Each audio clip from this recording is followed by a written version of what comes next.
देखिए, टीना कर्मवीर जी का मैं बहुत सम्मान करता हूं, एक महिला है, बड़ी आदर करता हूं।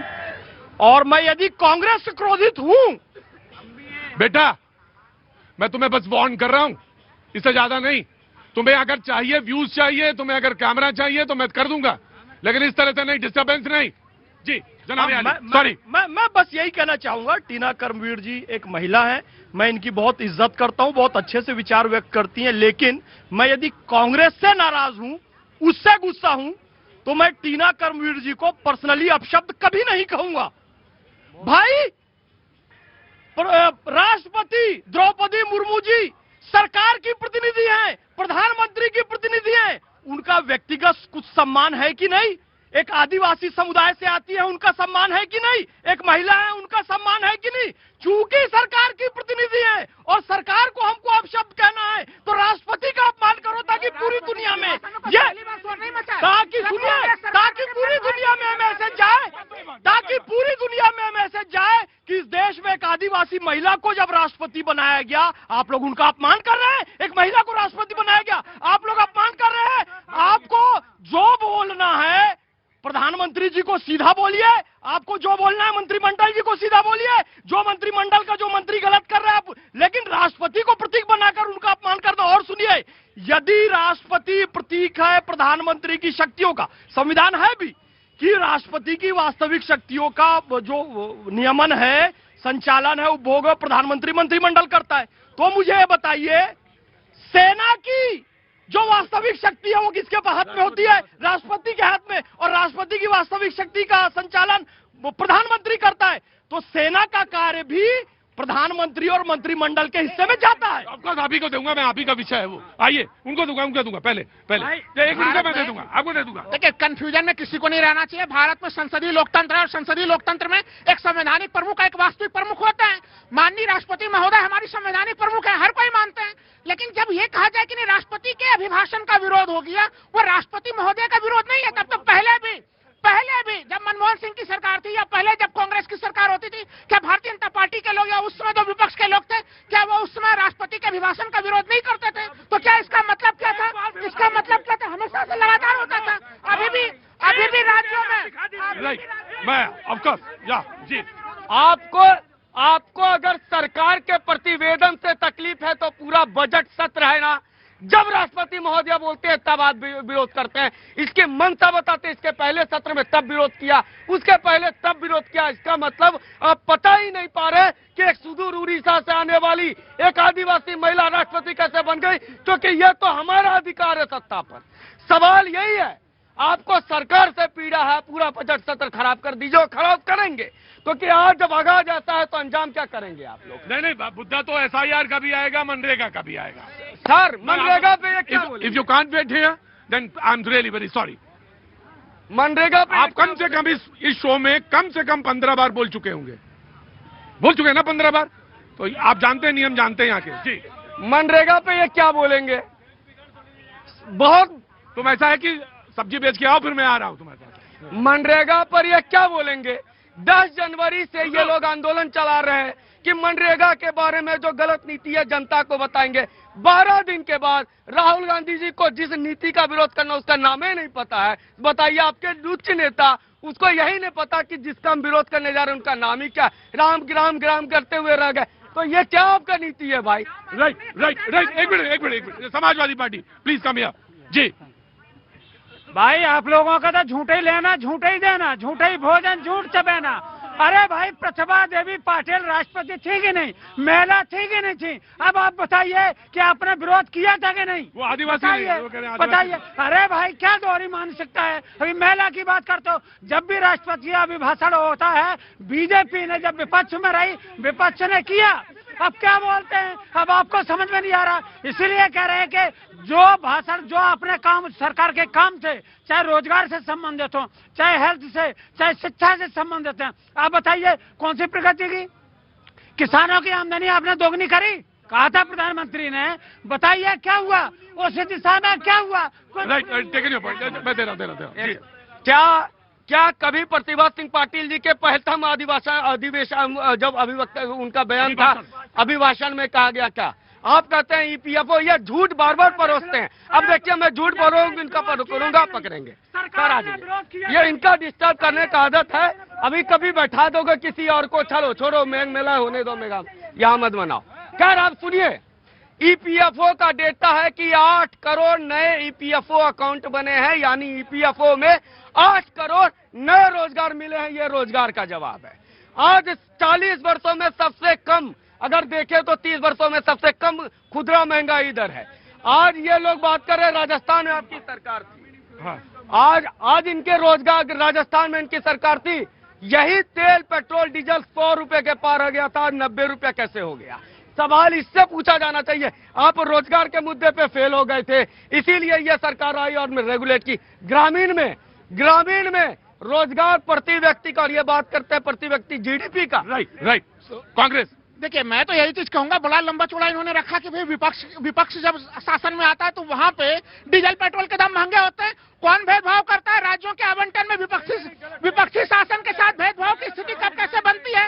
ये गलत बिल्कुल नहीं है, ये चीजें होती है। और ऐसे स्थिति में उन राज्य सरकारों के पास हम लोगों ने देखा है, हिमाचल प्रदेश में जब प्राकृतिक आपदा आया था, कितना विलंब से जो है कि वहां पर सहयोग प्राप्त हो पाया। ये स्थितियां हैं लोकतंत्र में, देखना पड़ेगा सत्ता पक्ष को न्यायदर्शी और समदर्शी बनना पड़ेगा। हम लोग को, मैं बहुत इंतजार कर रहा हूँ 1 फरवरी के बजट का, कि उस बजट में विपक्षी राज्यों के साथ कोई भेदभाव की स्थिति ना हो। उसमें ये एक बहुत अनिवार्य स्थिति बनेगी। Right taken your point. एक आप रह गए, उसके बाद फिर डिबेट ओपन है। धन्यवाद प्रतीक जी। पहले तो पूरे देश को भारत माता की जय, वंदे मातरम, और अजीत दादा पवार जी को शत नमन।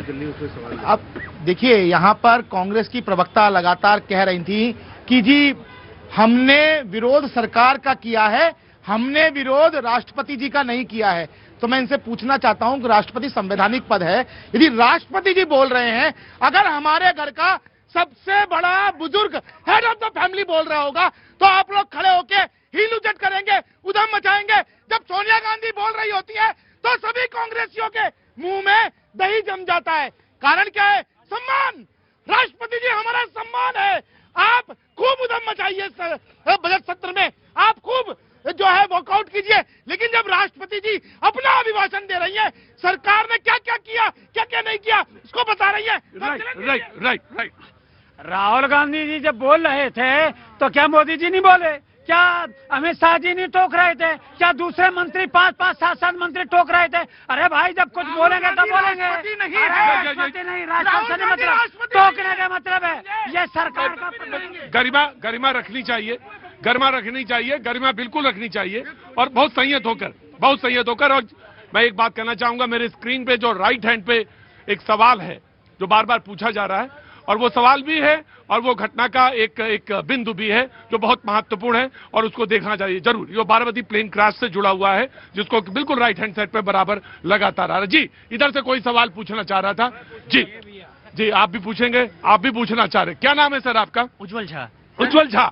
सर, मैं भाजपा वाले जो प्रवक्ता है उनको आमने सामने होकर बात करना चाहता हूं। इसी मंच से मैं कांग्रेस की भी गलतियां गिनवाया था, और मैं आपकी भी गलतियां आज बड़े दावे के साथ गिनवाता हूं। आप क्या चाहते हैं? हिंदुस्तान बट जाए, कट जाए, खत्म हो जाए? आपने ये यूजीसी जैसा एक्ट ला दिया। मैं आपको कहता हूं, आपके, अगर मैं अकाउंट फाइनेंस का बंदा हूं, आपके अगर ऊपर सही से विरोध किया जाए ना, तो फाइनेंस सेक्टर में आपने कईयों करोड़ों का घोटाला किया है। पब्लिक को बेवकूफ समझते हैं क्या? मैं गिनवा दूंगा। एक मिनट, क्या नाम बताए? एक मिनट, लेट मी मैं एक मिनट संयत होके, जो उज्जवल संयत होके सवाल पूछेंगे, और विनम्रता के सवाल, कोई सवाल। और अब आप तैयार भी रहेंगे। क्या नाम है आपका? उज्जवल झा मेरा नाम। उज्जवल झा, मैं आपसे एक सवाल पूछता हूं, क्या कैंपस में 2019 में 179 घटनाएं थी जिसमें एससी और एसटी का उत्पीड़न हुआ या नहीं हुआ? और उसके बाद 2023 में ये दुगनी से ज्यादा था। तो उत्पीड़न हो रहा है या नहीं हो रहा? एक मिनट। और ये है, मैं वही सवाल पूछ रहा हूं। देखिए, मेरा काम है सवाल पूछना, अरे झा साहब, मुझे मालूम है झा साहब बहुत संयत होके, ये देश आपका ही है, जितना आपका है उतना मेरा भी है। सवाल यह है, उत्पीड़न की 179 घटनाएं थी, कब? 2019 के आसपास। और 2000, आप वेमुला का केस भूल जाएंगे क्या? भूल जाएंगे क्या? हैं? लेकिन रुकिए रुकिए, देखिए एक मिनट रुकिए, मैं आ रहा हूं उस पर। लेकिन झा साहब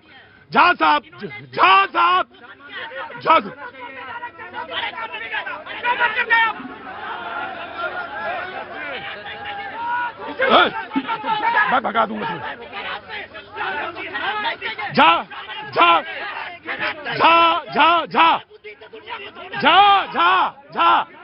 जा तुम्हारी बुद्धि से दुनिया नहीं चल रही है, तुम्हारी दुनिया से नहीं चल रही।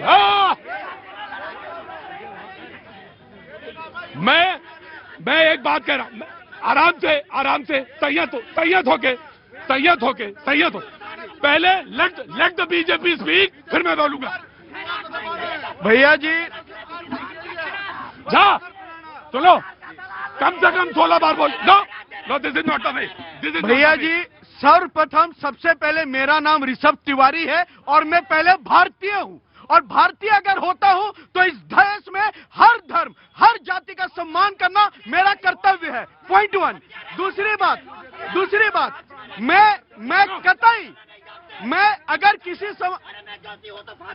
दूसरी बात लटका ही दिए जाओगे अगर जरूरत हुई तो। हाँ आओ, आ जाओ। बेकार वाली बकवास करोगे, पहले बात सुनो। तुम बात सुनोगे? नो भैया जी, अरे तुमने सवाल किया, जवाब दे रहा है। हाँ। भैया सर्वप्रथम यहाँ पे किसी को भी ब्राह्मण का ठेकेदार होने का हक नहीं है। मैं भी एक ब्राह्मण हूँ। अरे ब्राह्मण के नाम पे उछल कूद करोगे और सुनते रहेंगे क्या? दूसरी बात मैं कह रहा हूँ और मैं तो स्पष्ट करता हूँ, लेकिन मैं एक बात जवाब दे रहा हूँ, एक बात जवाब दे रहा हूँ। मेरे संस्कार मुझे ये सिखाते हैं कि अपने से पहले देश की सोचना, और जब देश की सोचा जाता है तो हर व्यक्ति की सोचते हैं। और एक बात मैं कहता हूं, क्योंकि इन्होंने फाइनेंस पे कहा, जवाब लीजिएगा।